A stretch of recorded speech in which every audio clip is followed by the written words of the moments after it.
সন্ধ্যা বন্ধুরা, আমি তনুজা। আমার চ্যানেলে তোমাদের সকলকে স্বাগত জানাই। আশা করি তোমরা ভালো আছো, আমিও বেশ ভালো আছি।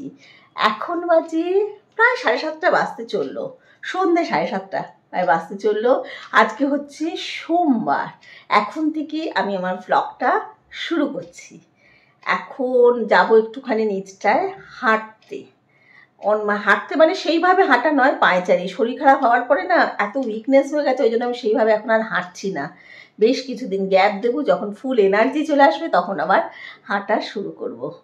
আর দুপুরে যেটা রান্না করেছি সেগুলোই বেঁচে আছে, তো ওই দিয়েই রাতের খাওয়ার হবে। দুপুরে বাটিয়েছিলাম পটল আলু পোস্ত, পটল আলুর খোসা বাটা। ওরা পটলের কিছু করলেই খোসাগুলোকে আমি ইউজ করে নিই, মানে ভালোবাসি খেতে আমাদের বাড়িতে। উচ্ছে আলু ভাজা, শর্টে দিয়েছি সব কটা আমি। মাছের ডিমের বড়া, মেয়ের জন্য ডিম ভাজা, আমার জন্য মাছ, আর একটা তরকারি ছিল যেটা আমার মা পাঠিয়েছিল। তো এইসব খাবার ছিল। তো এখন পটল আলুর পোস্ত যেটা, সেটা বেঁচে আছে, ডাল বেঁচে আছে। ওই দিয়ে চালিয়ে নেবো, আর ডিম ভাজা করে দেবো। ওই দিয়ে আমাদের হয়ে যাবে রাতের খাবার। তো আটা ভিজিয়ে রেখেছি, যেমনি আমি বলি না জল ঢেলে ভিজিয়ে রাখি, একবার শর্টে দেখিয়েছিলাম, দেখাবো তোমাদেরকে পরে। তো এখন নিচটা একটু হেঁটে আসবো, তারপরে নিয়ে তোমাদের সঙ্গে আবার কথা হচ্ছে।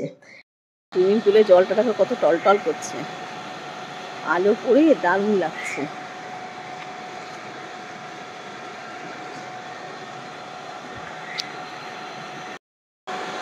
বাইরে ঝিরঝিরে বৃষ্টি, ঘরে বসে বসে না খুব বিরক্তি লাগছে, তাই ভাবলাম একটুখানি নিচটায় নেমেছে। আবার শুরু হয়ে গেল, একটু বন্ধ হয়েছিল আবার শুরু হয়ে গেল। যাই, ঘরে কি করবো, সুইমিং পুলটা কি সুন্দর দেখতে লাগছে সেটাই তোমাদেরকে দেখালাম। চলো ঘরে যাই, কি করবো। খানিক্ষণ গ্যারেজটার মধ্যে হাঁটলাম, অনেকক্ষণ গ্যারেজটার মধ্যে হাঁটলাম। আমার ঘরেই ঢুকতে হবে, বৃষ্টির মধ্যে না এটাই মহা মুশকিল। এখন 8:30 বাজে। এই যে আটা ভিজিয়ে রেখেছি, এবারে মাখবো। একটু পায়চারি করে চলে আসলাম, ভাল লাগলো। সারাদিন ঘরে ভাল লাগে না, ওই জন্য একটুখানি পায়চারি করে এলাম। এই যে আমরা ডিনার নিয়ে সবাই বসে গেছি। এ তো খালি ডিম ভাজা, রুটি আর আচার, এর খাওয়া শেষের মুখে। পটল আলুর পোস্ত, আলু আর ডাল আর ডিম ভাজা, আর আমি এই যে ডিম ভাজা ভাত আর পটল আলু পোস্ত। আলু পোস্ত আছে, শুধু তো আলু না মানে? হ্যাঁ আলু পোস্ত, খালি পটল আলু পোস্ত, আলু না না আলু পোস্ত সেই হয়েছে। খেয়ে নিয়ে একটুখানি আড্ডা মারতে যাব চায়ের বাড়িতে।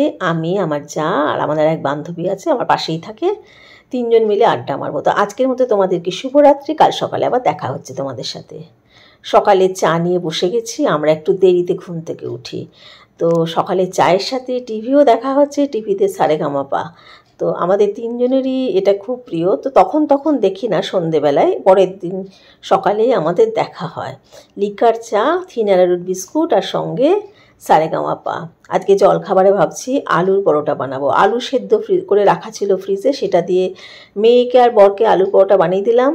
আমার আলু কম পড়লো পুড়ে, তো আমি দুধ কর্নফ্লেক্স খেয়ে নিয়েছি। আমি হালকা খাবার খেতে ভালোবাসি, কিন্তু আমার মেয়ের আর বরের একটুখানি মুখরোচক খাবার হলে খুব খুশি হয়। আসলে ব্যাপারটা কি বলতো, যাদেরকে ভালোবাসি তাদের জন্য মাঝে মাঝে একটু স্যাক্রিফাইস করতে বেশ ভালো লাগে। শুভ সকাল বন্ধুরা। সকাল তো নেই, দুপুর হয়ে গেছে। এতক্ষণে ক্যামেরার সামনে আসতে পারলাম, এখন বাজে 12টা 5। কিছুটা রান্না করে গেছি, আর কিছুটা মানে স্নান পুজো সব সারা হয়ে গেছে আমার। তো এখন কিছুটা রান্না করছি। এই যে মুগ ডাল দিয়ে লাউ বানাচ্ছি, এটা তোমার রাতের জন্য।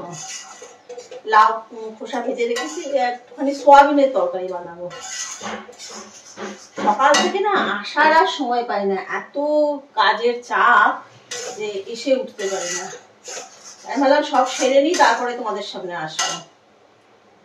এই লাউয়ের তরকারিটা বসিয়ে নিয়ে আমি চলে গেছিলাম স্নানে।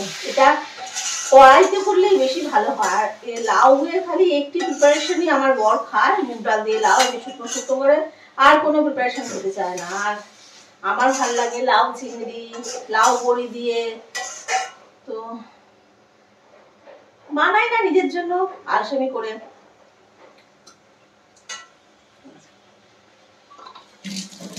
যা হয় ভাবি যে নিজের জন্য আবার করবো, না করি না।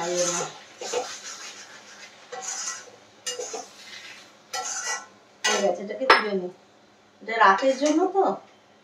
একটা কাজ সারা দেবে মাঝে মানে রাতে বিকেল বেলাটায় বেরোই, তখন যদি রান্নার একটা তাড়া থাকে না তখন বিরক্ত লাগে। তো সেই জন্য করতে পারি। সকালবেলা জানো আমাদের এখানে যে সবজি দিতে আসে, এত ভালো সবজি দেয়, মানে ওর বোধহয় কোনো গ্রাম থেকে আসে, আর ওই বড় ফ্রেশ সবজি নিয়ে আসে, একদম সদ্য সদ্য তুলে। ওদের নিজেদের বোধহয় চাষাবাদ কিছু রয়েছে বা এরকম কিছু একটা, এত ভালো সবজির কোয়ালিটি থাকে না, তো ওর কাছ থেকে নেবার জন্য লোভ করি যে নেবো, এরকম একটা ব্যাপার। এই যে সয়াবিন সেদ্ধ করে রেখে দিয়েছি, আলু সেদ্ধ করে রেখে দিয়েছি, মশলাও রেডি আছে, ওই জন্য তাড়াতাড়ি হয়ে যাবে। আর এগুলো না মাইক্রোওভেনে ঢুকিয়ে রাখি, গরম থাকে বলে। আমি স্নানে গেছি আর মেয়ে ততক্ষণে বাসন কাসন সব মুছে মাছে রেখে দিয়েছে। এটা একটা অনেক বড় কাজ করে দিয়েছে আমার।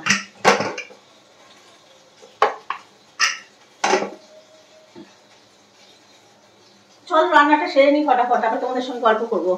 সব কাজকর্ম সারা, ভাদ্র মাসের পুরো পচা গরম।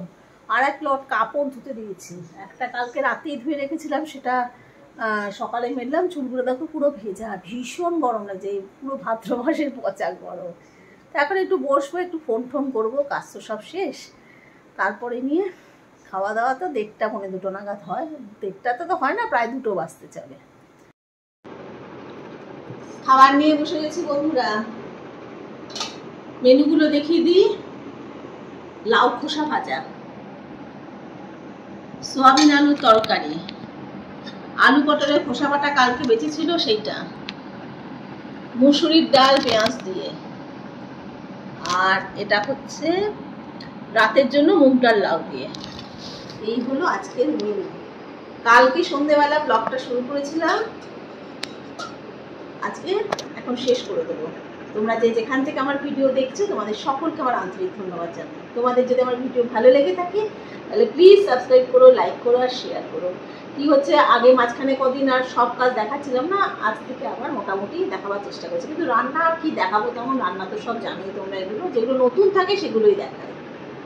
তো আজকে এখানেই ব্লগটা শেষ করছি। নেক্সট ব্লগে তোমাদের সঙ্গে আবার দেখা হবে। তোমরা খুব ভালো থেকো, আনন্দ থেকো, আর অবশ্যই সুস্থ থেকো। তাহলে আজকের মধ্যে তোমাদের সকলকে টাটা।